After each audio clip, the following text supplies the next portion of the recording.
Problemas para creer. Fue el filósofo griego Diógenes quien dijo: mientras más conozco al hombre, más quiero a mi perro. ¿Problemas para creer en el ser humano? En uno de los bálsamos que enviamos cada mañana, les mencioné la respuesta del poeta Javier Sicilia a una pregunta que le formuló su entrevistador por la radio. La pregunta tenía que ver con la cuarta transformación que se está viviendo en nuestro país. El poeta escuetamente respondió: la 4T no puede fallar, porque si nos falla, ¿qué nos queda? ¿Problemas para creer? ¿Problemas para creer en los políticos? ¿Para creer en los científicos? ¿Para creer en los deportistas? Seguro que al ver el título del mensaje de hoy o al recibir esa notificación pensabas en creer en Dios. Problemas para creer en Dios. Sin embargo, el problema de la confianza y de la fe en el mundo de hoy, como puedes observar, es mucho más amplio. Estamos en un mundo de incredulidad. Y dejar de creer es un problema muy serio. Sume en la desesperanza y en la desilusión. ¿Conoces personas que han perdido su fe, descreídas? Tú sabes bien a qué me refiero. Yo soy Rafael Pola y me da gusto en esta tarde poder comunicarnos en esta mañana y estar en la presencia de la palabra de Dios para compartir un mensaje más como cada semana basado en el Evangelio según San Juan. Hoy veremos la parte final del capítulo 4 de Juan y creo que habrá aquí mucha tela de donde cortar, mucha enseñanza y reflexión, meditación y mensaje de Dios en este tema tan importante que es la fe. Problemas para creer. Oremos. Padre, gracias por esta oportunidad que nos das de reunirnos hoy, de escuchar tu palabra y de responder a las preguntas que hay en el fondo de nuestro ser. Confiamos en que tú nos diriges y en que tú guías nuestra reflexión. En Jesús, tu Hijo, oramos. Amén. Esta frase se le ha asignado a muchas personas. Mientras más conozco al hombre, más quiero a mi perro. Significa que perdemos la confianza en el ser humano. Significa que dejamos de creer en las posibilidades, en la virtud, en la bondad, en el bien de los seres humanos. Por eso cuando en un día como hoy nos preguntamos problemas para creer, es tan amplia la pregunta y es tan amplio el espectro que alcanza que nada queda exento. ¿Qué pasaría si fracasa este intento de mejora en el país? Y después, ¿en qué podríamos creer? ¿Qué pasaría si los esfuerzos de los científicos no logran al final del año encontrar la vacuna para la pandemia? ¿En qué podríamos creer? ¿Qué podríamos esperar? ¿Qué vendría después? Tal vez es más serio el problema del creer, el problema del no creer, porque sume a las personas en la absoluta desesperanza, en la desconfianza, y ver el futuro en las tinieblas lleva a muchos a vivir de una manera desinteresada, sin compromiso, sin esperanza, incluso en el cinismo. Tú y yo conocemos personas que han dejado atrás su fe. ¿Y cuáles son las consecuencias que vemos en sus vidas? Las conocemos bien. Por eso es que creo que en esta tarde, en esta mañana aún, esta pregunta es una pregunta que nos atañe a todos. Seas creyente en Dios o no lo seas, tengas una actitud optimista o pesimista ante la vida, a todos, de una u otra manera. El problema de creer es muy serio, porque perderlo es desesperanza y es desilusión. El ser humano lo es, somos humanos porque podemos creer. Mira, es algo sencillo, obvio y simple. Los animales no creen, las plantas no pueden creer, las piedras, el reino mineral, no puede creer. Solo al ser humano le es dada la posibilidad de creer. Eso nos hace humanos, eso nos diferencia de animales, vegetales, reino mineral. La creencia por ello es tan esencial a nuestra condición humana, porque nos diferencia como tales. Y es por ello que la Biblia dice que la fe, el creer, es un don de Dios, es un don del Señor. Sin embargo, la disyuntiva no está entre creer o no creer. Alguno seguramente está pensando, bueno, yo creo que el pastor nos quiere conducir a que nos demos cuenta de la importancia que tiene creer. Bueno, no voy para allá, no es mi interés en esta tarde el poder convencerte o confirmar en tu corazón lo conveniente y la necesidad de poder creer, sino ¿qué creer? ¿En quién creer? Y esa es la clave para muchas personas desilusionadas. Creyeron en lo que no se debe creer y confiaron en lo que no se debe confiar. Es importante en qué creemos y es importante en quién creemos, no solo la posibilidad de creer. Porque alguien pensaría, bueno, ayuda mucho el hecho de que no importa que tú te equivoques en lo que crees, lo que importa es que creas, que no pierdas la esperanza, que no pierdas las ilusiones, y eso te va a dar un motor en la vida que te va a ayudar a ver la vida de manera distinta y positiva y optimista. Pero a mí me interesa en esta hora llevarlos a que reflexionemos en la importancia que tiene la pureza de aquello en lo que creemos. Es decir, la dosis de verdad. Seguro que tú has oído esa frase famosa. La oímos en los noticieros, la oímos en los periódicos, la hemos leído en periódicos, la hemos visto en muchos medios de comunicación y en las redes sociales. Vivimos en la era de la posverdad. ¿Qué quiere decir esto? De la era de la posverdad significa que no es tan importante ni tan claro. ¿Qué significa la verdad? Por eso hablamos de un mundo, una sociedad pluralista, en donde parece que todas las verdades valen y todos tienen derecho a creer lo que quieran creer y no hay forma de dialogar acerca de la pureza o la verdad de esa creencia. Pero cuando hablamos de creer, tiene mucho que ver, es trascendental, fundamental, saber la verdad de aquello que creemos, su autenticidad, la honestidad de aquello en lo que creemos. Es por eso que cuando se trata de creer en el ser humano, en los políticos, en algunos deportistas, en los artistas, en lo que nos llega en nuestras redes sociales y creemos en todo lo que no tiene sustento, lo mejor es irse con pies de plomo.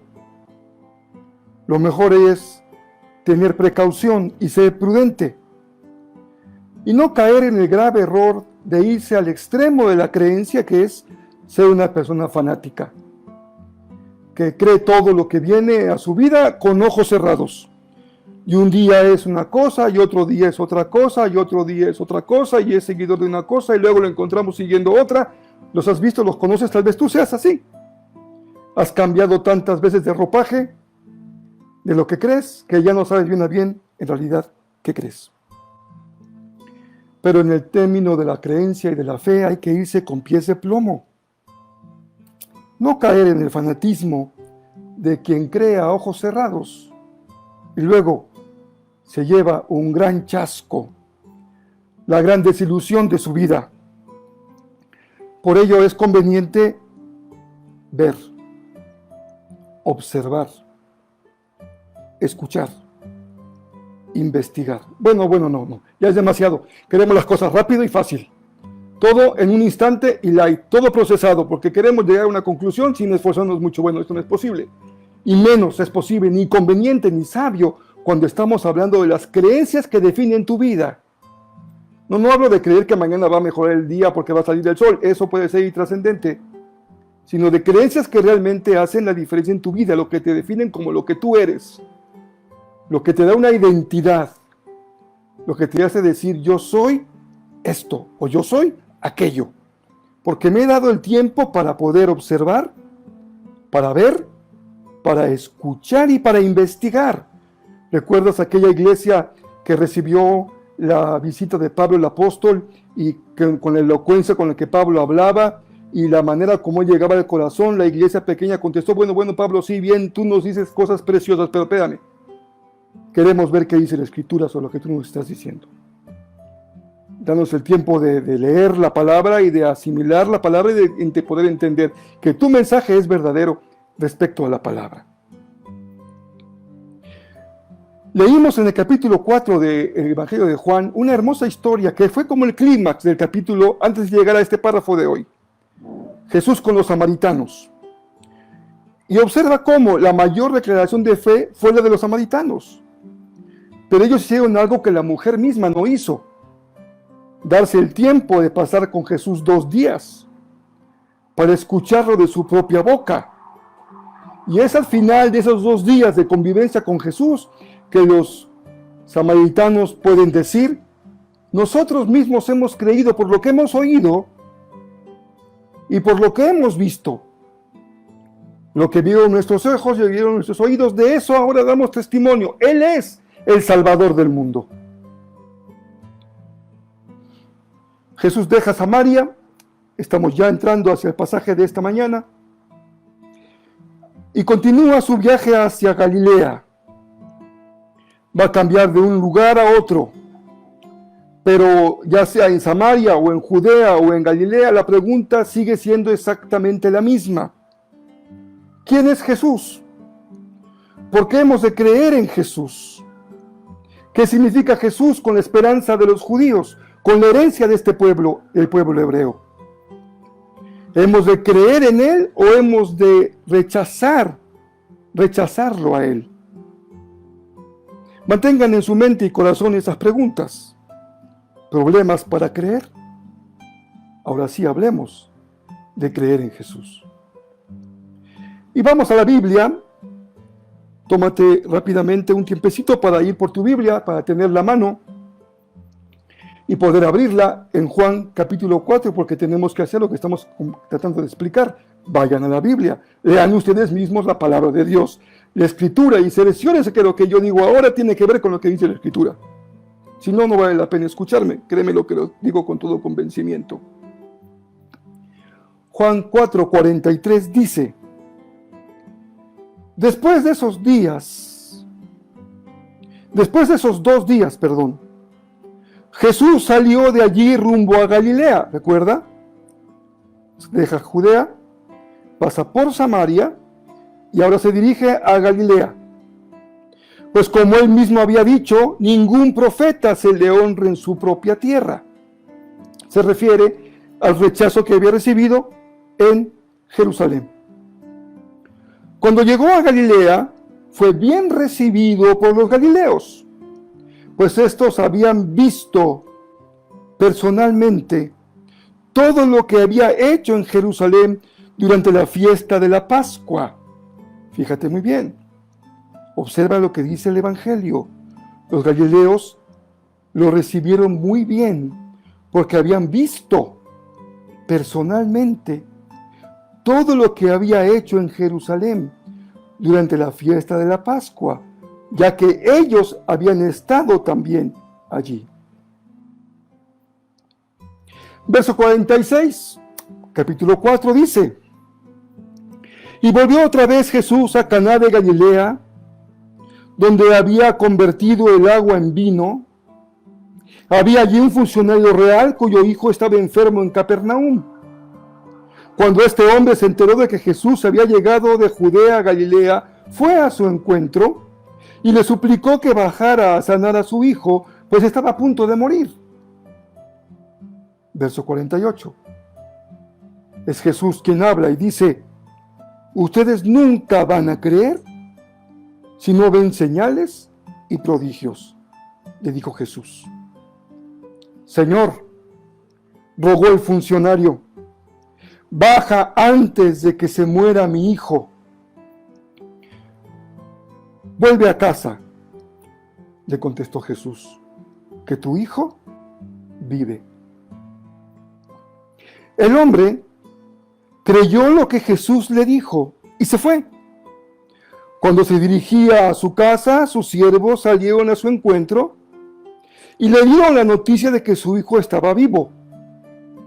Cuando les preguntó a qué hora había comenzado su hijo a sentirse mejor, le contestaron: ayer a la 1 de la tarde se le quitó la fiebre.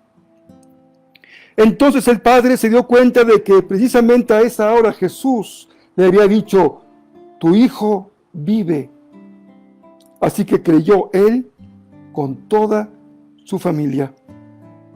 Esta fue la segunda señal que hizo Jesús después de que volvió de Judea a Galilea.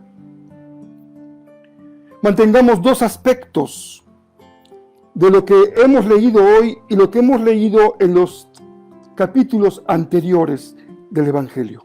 Dos aspectos. El primero de ellos es revelación y el segundo de ellos es fe. El primero, revelación, tiene que ver con quién es Jesús. Desde el capítulo 1 de Juan, poco a poco, paso a paso, entrevista tras entrevista, Jesús va mostrando quién es Él. Va revelando su personalidad, va revelando a través del mensaje quién es Él y va revelando acerca de su propia identidad y su propia naturaleza. La parte que corresponde al auditorio con los que Él habla, con los que dialoga, los que observan, los que escuchan, es la fe. Hay aquí dos aspectos de una moneda en donde Jesús revela su ser y las personas responden o no a esa revelación. Poco a poco Él va mostrando con mayor claridad quién es Él. Seamos misericordiosos con los personajes que encontramos en el Evangelio. Ellos están viviendo esto de primera mano. Nosotros tenemos un antecedente de 20 siglos. Las preguntas sobre Jesús son bien conocidas y las respuestas que la iglesia ha dado por los siglos y los siglos, no importa a cuál iglesia pertenezcas, son claras y son conocidas. Pero para ellos están experimentando en primera mano algo totalmente novedoso, revolucionario, transformador, inesperado. No hay forma en que ellos pudieran estar advertidos de lo que están viendo sus ojos y oyendo sus oídos. Es por eso que Jesús va paso a paso, poco a poco, revelando su propia naturaleza y quién es Él. Y las personas están batallando, están luchando con su herencia, con su comprensión, déjame decirlo así, con su religión, con su teología, para que este personaje encuadre y quepa y pueda ser colocado en el lugar que corresponda y tenga sentido lo que ellos creen. Todos, de una u otra manera, hacemos eso. Algo que llega a nuestra vida para comprenderlo. Tenemos que colocarlo en este marco que tenemos de comprensión para entender lo que eso significa. Déjame decirlo de esta manera. Imaginemos que estamos ante una bella pintura y poco a poco se va retirando el velo que la cubre para mostrarla. Posteriormente, ya que hemos recorrido ese velo y la vemos mejor, abrimos las ventanas y entra la luz del sol. Y es hasta que esa luz entra por completo a esa habitación que podemos ver la pintura en toda su gloria y en toda su belleza. Un poco esto está pasando con Jesús. Empezamos a conocer su revelación. Poco a poco Él va quitando velos que van cubriendo su identidad, que van mostrando realmente quién es Él, hasta que ya en la época posterior, cuando hablemos del mensaje de su muerte y resurrección, Jesús podrá mostrarse en toda su grandeza y comprendamos todo lo que Él es. La pintura de la que hablo no es un cuadro realista, sino tiene ciertos aspectos simbólicos que requieren tanta atención para poder ser interpretados. Seguramente tú has visto famosos cuadros de las corrientes no realistas, sino otras corrientes o surrealistas o más simbólicas, y es difícil comprender lo que el artista quiso decir.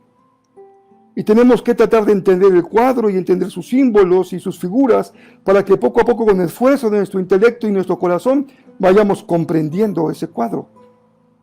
Me encanta a mí el cuadro del Hijo Pródigo que pintó Rembrandt en memoria de la historia bíblica y cómo vemos al padre y al hijo pródigo de rodillas frente a él, y vemos al hijo mayor observando desde arriba, y cómo tenemos que ir leyendo poco a poco ese cuadro para comprender lo que nos quiere decir. Pero Jesús da ciertas pautas para que pueda ser comprendido. Juan dice, es la segunda señal que Jesús hizo en Galilea. Recuerden que la primera señal, si usted me ha seguido desde que empezamos este evangelio, lo recuerden, si no, ahora rápidamente se lo comento. Alguna primera señal de Jesús en Galilea, que es el milagro de transformación del agua en vino. En esta boda, cuando Jesús toma las tinajas, y esas tinajas que suelen estar llenas de agua, Él las transforma en un vino delicioso y de gran calidad. Esta fue la primera señal. Ahora estamos frente a la segunda señal. La salud del hijo de este hombre portentoso, siervo de la corte, que está enfermo. ¿Qué lugar tienen las señales para creer?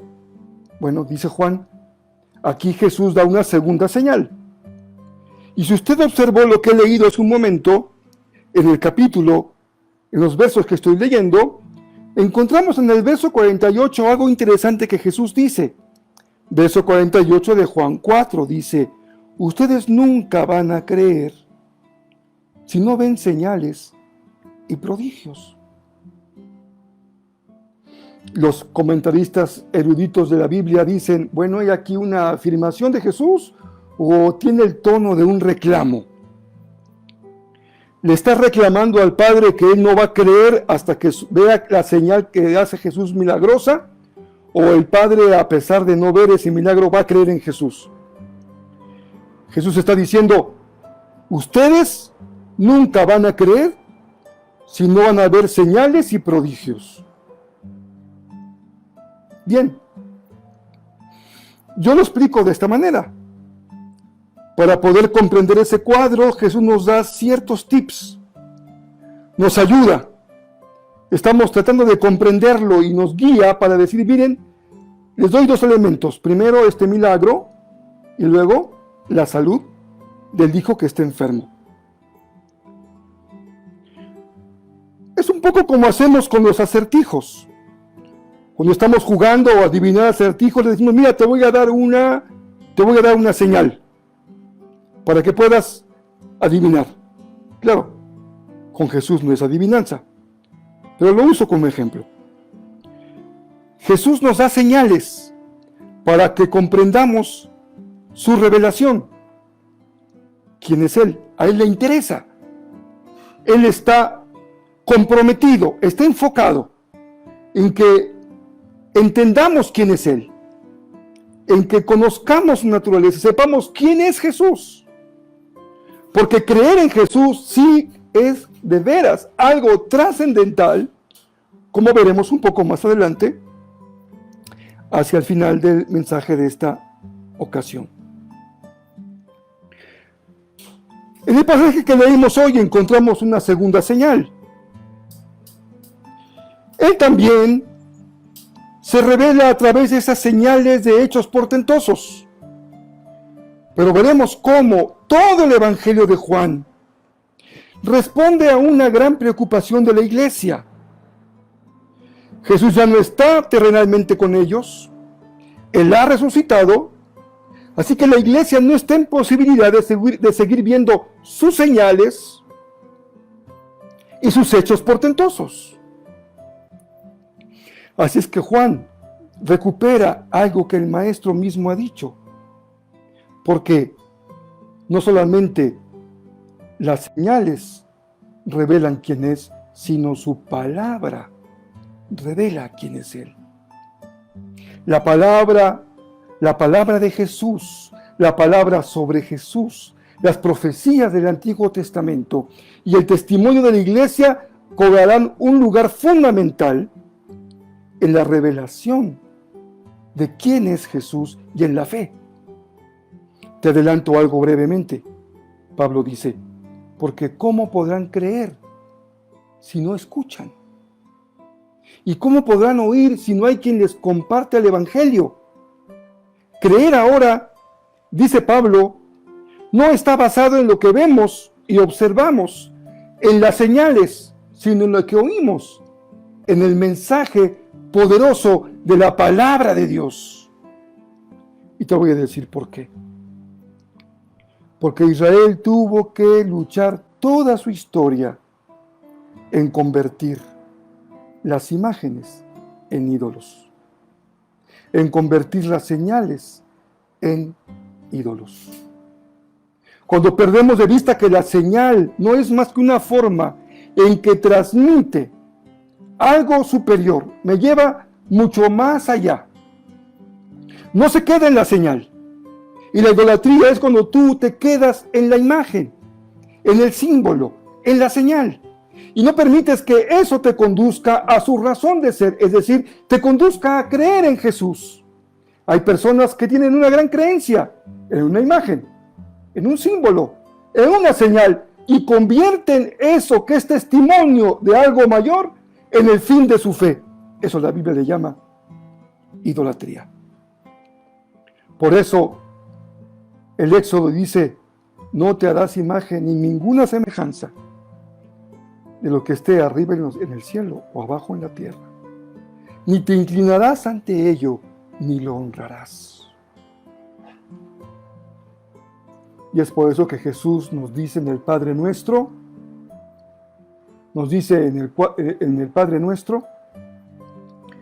Nuestro que estás en los cielos, que estás en los cielos, para que no haya nada aquí en la tierra, nada a lo que tú le llames Dios.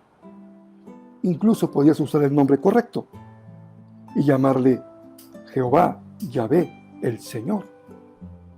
Ese fue el nombre que Aarón le puso Aarón al becerro de oro, Yahvé, y lo adoraban como un ídolo. Jesús también se revela por medio de sus palabras acerca de lo que Él dice de sí mismo. Por eso es que es importante en sumo grado el diálogo que tiene con la samaritana. Porque en el capítulo 4, verso 26, Jesús dice con toda claridad, cuando la samaritana le dice, sí, Señor, yo sé, cuando venga el Mesías, Él va a explicarnos todo esto. Y Jesús contesta con gran claridad, soy yo el que habla contigo. La revelación es el primer aspecto y la fe es el segundo. Jesús se revela, pero para ser creído, para que las personas sean invitadas a poner en Él su fe. El Bautista es quien hasta ahora ha hecho la mayor declaración de fe que encontramos en todo el Evangelio. Él es el Cordero de Dios que quita el pecado del mundo.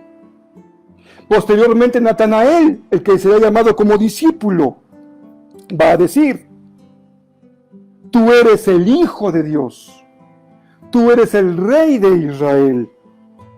Y una vez más adelante en el Evangelio, otra vez participa el Bautista, Juan el Bautista, el enviado de Dios, quien comenta, es solamente Él el que fue enviado del cielo, el que va también a poder dar a conocer el mensaje que viene del cielo. Es extraordinaria la palabra del Señor. Es hermoso cuando podemos ir a la Escritura y encontrar en Él esta respuesta a las inquietudes de los seres humanos. Es por eso que hay esos dos aspectos que he querido yo estar en esta hora tratando de explicar con la mayor claridad posible. El primero es la revelación. y el segundo es la fe. El Señor se revela para ser creído. ¿Pero cómo se revela? Miren, profeta, maestro, rey de Israel, salvador del mundo, y usando las expresiones de los músicos que he usado en otros días, encrechendo hasta que lleguemos al final de una declaración de fe que lo va a reconocer mucho más allá que las fronteras mesiánicas de Israel. Poco a poco, en medio de muchas dificultades, las personas van comprendiendo algunos aspectos de Jesús. La frase de la samaritana es ejemplar. ¿Acaso tú eres mayor que, ¿se acuerdan? ¿Acaso tú eres mayor que nuestro padre Jacob, el que nos dio este pozo? Podemos creer en Jesús como maestro, como profeta, como sanador, como enviado de Dios, como Mesías, como rey de Israel. Hace algunos años tuve una conversación con una maestra sobre Jesús y en cierto momento me preguntó, ¿acaso tú eres un enviado? Me sorprendió un poco la pregunta, como que tenía un halo de misterio. Y dije, bueno, de cierta manera sí. ¿Quién es Jesús? Porque de acuerdo a todo el Evangelio, el asunto central es ese. Somos enviados. También nosotros para poder compartir el mensaje acerca de Jesús. ¿Quién es Jesús? Para contestar esta pregunta, Jesús va revelándose y las personas son desafiadas a creer. En resumen, hay dos aspectos presentes hasta aquí: la revelación de Jesús y la fe de las personas. Y hoy pensemos en este pasaje del Evangelio, pero traigámoslo al presente. Hagamos un esfuerzo por permitir que la palabra también nos hable a nosotros hoy y nos dé un mensaje para nuestra propia realidad y circunstancia del presente en el que estamos viviendo. Las décadas pasadas, el mayor reto para hablar de Jesús era la incredulidad. Eran las décadas cuando estábamos ilusionados con la ciencia, lo que se llama el positivismo científico o el materialismo en los países comunistas. Y el reto mayor era dialogar con los ateos. ¿Cómo poder hablarles de Jesús y del mensaje de Dios a personas totalmente sin fe, sin ningún asomo de creencia, ateos? Pero en todo momento se busca la forma de dialogar con ellos y compartir el mensaje del Evangelio. Pero hoy el reto mayor no es el ateísmo, por el contrario. La sociedad está volcada una vez más hacia la espiritualidad, hacia la búsqueda de cosas trascendentes. Y el reto mayor de la espiritualidad de hoy es la credulidad. La gente cree todo. Basta ver los libros que se encuentran en las mesas de las librerías o en las páginas de libros en la red de redes. Déjame darte algunos títulos de los libros más vendidos que tienen que ver con la espiritualidad, aunque no estoy seguro de compartirlo porque creo que algunos, acabando el sermón, se van a ir a comprarlos, aunque yo les diga que no deben de comprarlos. En fin, es su dinero y es su tiempo, usted sabe lo que hace. Déjame decirle algunos títulos. Guía de la grandeza. El camino de la espiritualidad. Llegar a la cima y seguir subiendo. Más allá del miedo. El despertar de la conciencia. El salto. El mapa del despertar espiritual. Y podría seguir y seguir y seguir y seguir. Hay decenas y centenas de libros y títulos de espiritualidad en el mundo de hoy. Por eso empecé hablando de que el reto de hoy no es nada más creer, sino en qué crees. ¿Cuál es el criterio para poner en el lugar correcto tu fe? Pero hay un tercer reto. Y el tercer reto que hoy enfrenta la iglesia es el reto al interior de la iglesia, como el que encontró Jesús con los samaritanos. Samaria era de herencia judía. pero había mezclado su fe con el paganismo. ¿Qué ha pasado hoy con la iglesia cristiana? Hay una herencia común, pero hay tantas iglesias, no me importa cómo se llama la tuya, qué denominación tenga o qué apellido tenga. No hablo de nadie en particular, pero encontramos una iglesia totalmente mezclada con un montón de cosas paganas, que a veces no discernimos con claridad dónde está el evangelio y dónde está el fanatismo, el fetichismo, las mentiras, la manipulación. Las necesidades espirituales son legítimas. Las personas como tú y como yo tenemos necesidad de comer y de beber, de cubrirnos del frío, de ser amados y amar, de realizarnos en la vida. Es legítimo. Pero también hay formas ilegítimas de satisfacer esas necesidades. Todo lo que tú y yo estamos dispuestos a hacer y a creer cuando tenemos sed. Lo que estás dispuesto a hacer para cubrirte del frío. Lo que estás dispuesto a hacer cuando alguien te habla al oído y satisface tu necesidad de cariño y de afecto. Es legítimo que quieras ser amado. No toda forma de satisfacer esa necesidad es legítima. Cuando estamos frustrados, es tan fácil oír y ver y renunciar a lo que uno es. Es fácil caer en el precipicio de todo tipo de creencias, algunas no solamente equivocadas, falsas, dañinas. Entiendo bien que estamos viviendo en una sociedad plural. Entiendo bien el respeto que toda creencia debe tener. Entiendo que vivimos en una época en donde no es políticamente correcto juzgar a otros.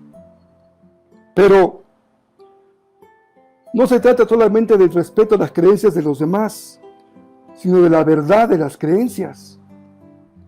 Por mucho que yo respete lo que crees, no puedo permanecer en silencio cuando me percato de que esa creencia falsa te está haciendo un enorme daño y te puede llevar en tu vida a la ruina. Vivimos hoy en un terreno tan resbaladizo que no hay que olvidar lo que dijo el apóstol Pablo. El que esté firme, mire, no caiga. Todo el evangelio se trata de Jesús. Recordemos lo dicho por el Bautista. Solamente Jesús vino del cielo. Solamente Él ha oído del mismo seno del Padre lo que ha venido a revelar. No hay otro como Él. Ningún maestro de espiritualidad, ningún libro de autoayuda, ningún libro de un nuevo camino para lo espiritual puede decir esta misma verdad con tal claridad. Solamente Jesús vino del cielo para compartir lo que oyó del mismo seno del Padre. Solamente Él puede revelarnos lo que Él conoce por quien es, por quien Él es. El Evangelio de Juan nos muestra la manera en que las personas creen. Y aquí hemos de poner atención en la palabra señal a la que ya me he referido anteriormente.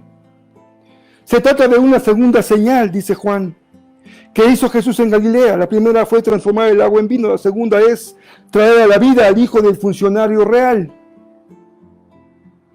Y esta segunda señal es muy importante porque dirige la atención de los lectores a una verdad esencial en la relación con la fe en Jesús, dado que mucha gente requiere ver milagros para creer. Lo interesante es que Jesús no dice, tu hijo es sanado. Sería lógico, porque el niño está enfermo. O el hijo, no sabemos si es un niño o un joven. El hijo está enfermo.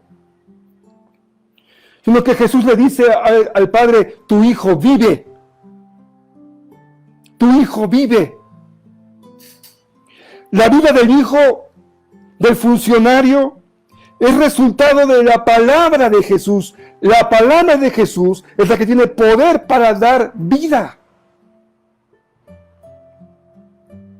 La distancia entre Jesús y la familia de este funcionario es tal que Jesús no puede tocar al joven o al niño o al enfermo.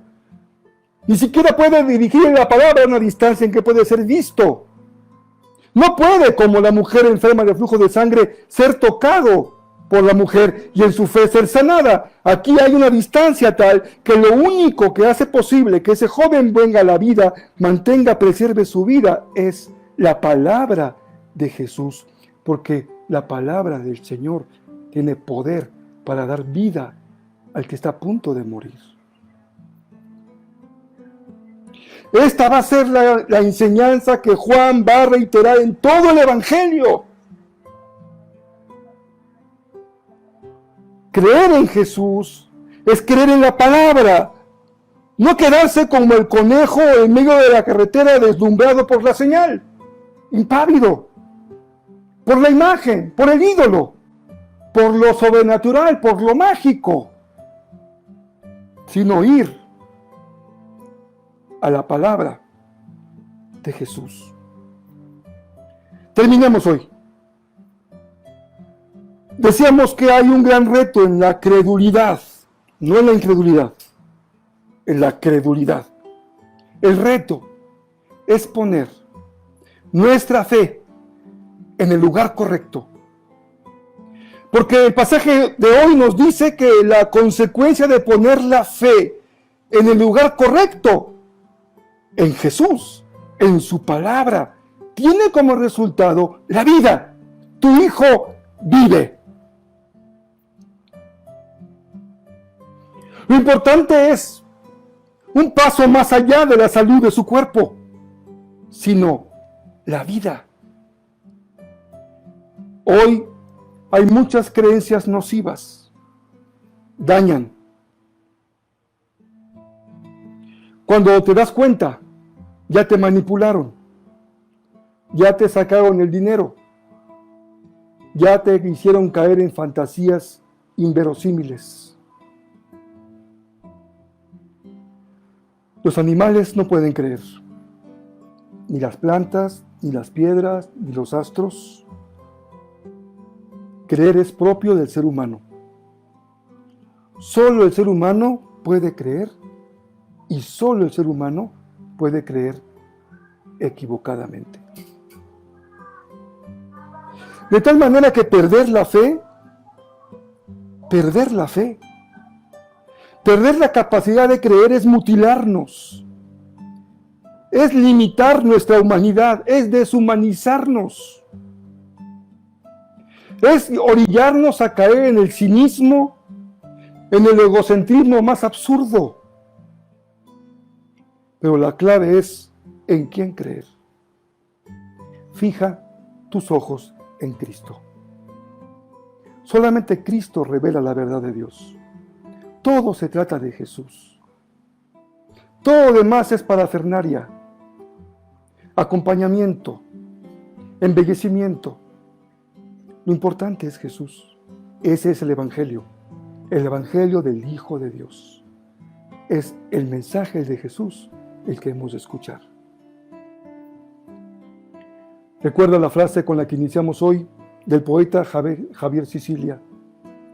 Si X nos falla, ¿qué nos queda? ¿Y ustedes qué creen? Si eso falla, ¿qué te queda? Si lo que has puesto tu fe y tu esperanza te falla, ¿qué te queda? Yo te invito a que en esta tarde tú confirmes tu fe. Si has creído, confirma tu fe en Jesús. Concentra tu atención en Jesús. Estamos tan distraídos con tantas cosas que llegan por tantos medios que nos olvidamos de Jesús. No hablamos con Él, no nos expresamos a Él, no lo adoramos, no lo conocemos, no profundizamos nuestra vida con Jesús.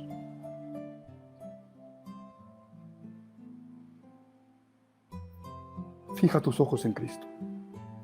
Pon tu corazón en sus manos. Invítalo. Comprende su revelación y cree. Paso a paso. Momento a momento tu vida necesita confirmar, afirmar tu relación con Él. Eres un hijo de Dios. Tienes vida. Tienes vida. El Señor te ha dado vida. Ya no estás muerto. Puedes respirar, puedes sentir, puedes ver, puedes disfrutar, puedes creer, puedes adorar, puedes cantar, puedes leer, puedes ver una poesía y conmoverte, puedes cantar una canción y llorar hasta las lágrimas. Puedes porque estás vivo, porque Dios te ha dado vida. Oremos antes de que seamos invitados, como todo primer domingo de mes, a que participemos de la cena del Señor. Gracias, Padre, por tu palabra. Te adoramos con todo nuestro ser y te bendecimos. Y te rogamos que tu palabra caiga en buena tierra, Señor, porque necesitamos poner nuestra fe en el lugar correcto. Presérvanos, Señor, del engaño, de las ilusiones, de las fantasías. Tenemos necesidad espiritual. Déjanos llenar nuestra copa hasta rebosar del agua de vida que nunca se agota. Tú nunca vas a engañarnos ni a manipularnos, Señor. Nunca nos llevarás a tener un fin trágico de nuestra creencia en ti. Gracias, Padre, te damos. En Jesús, tu Hijo amado. Amén.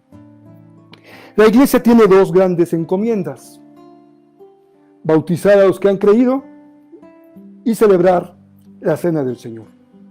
Jesús dijo: hagan esto cada vez que se reúnan y hágalo en mi nombre. Algunos le llaman a esta celebración un sacramento, una vía de gracia, una forma en que la gracia se revela y se manifiesta. La Biblia le llama una ordenanza. Jesús nos lo enseñó y nos lo dejó como una encomienda. En los elementos de la cena no hay ningún poder especial. Es pan y es jugo de uva. Pero te invito a que tú, en esta hora, como Jesús nos invitó a su mesa, vengas a la mesa de Jesús para participar. ¿Quién puede participar? Los que han creído en Jesús, los que son sus discípulos, los que están siguiéndolo, porque les dan un significado, entienden lo que significa esta gran celebración. Así que, la noche de Jesús, que Jesús fue entregado, tomó pan y, habiendo dado gracias, lo partió y dijo: tomad, comed, este es mi cuerpo que por vosotros es partido, hacedlo en memoria de mí. Y también dice la Escritura que Jesús tomó la copa y, habiendo dado gracias, dijo: esta copa es el nuevo pacto en mi sangre, que por vosotros es derramada. Bebed de ella todos y hacedlo en memoria de mí. Amén.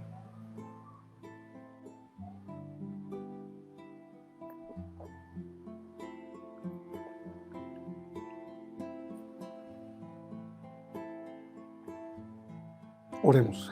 Señor Jesús, te celebramos a ti. Y comenzamos en esta hora a dar testimonio con gozo de nuestra fe, porque Jesús, aquel Jesús que murió, que bajó al lugar de los muertos y que se levantó al tercer día y que 40 días después ascendió a los cielos, es el mismo Jesús que habrá de regresar con gran poder y gloria. Y la iglesia, con esa expectativa, dice por todo el mundo: Maranata, amén. Sí, ven, Señor Jesús. Amén. Les invito a que sigamos en contacto. Estamos ya adentrados en la tercera etapa del bálsamo, de un bálsamo para el alma. Puedes tú encontrar este bálsamo también en la página de YouTube. Puedes buscar Iglesia Missio Dei y, para mayor seguridad, dado que hay otras iglesias con el mismo nombre, agrégale Iglesia Missio Dei, tu familia espiritual, o también puedes poner Iglesia Missio Dei con doble S, Rafael Pola, y te va a llevar a la página de nuestra iglesia. Ahí tenemos muchos, como unos 10 más o menos, 15 bálsamos con el texto que siempre leemos, con el mensaje que el Señor nos da, con una hermosa música de fondo y unas imágenes también muy bellas. Espero que puedas tener bendición a través de ese ministerio. Si quieres recibirlo en tu teléfono día a día, háznoslo saber y con gusto lo compartimos contigo. Que Dios bendiga sus vidas, tengan una hermosa semana, una semana de mucha bendición, de muchos logros. Cuídense, protéjanse, quédense en casa y que el Señor les bendiga muy ricamente.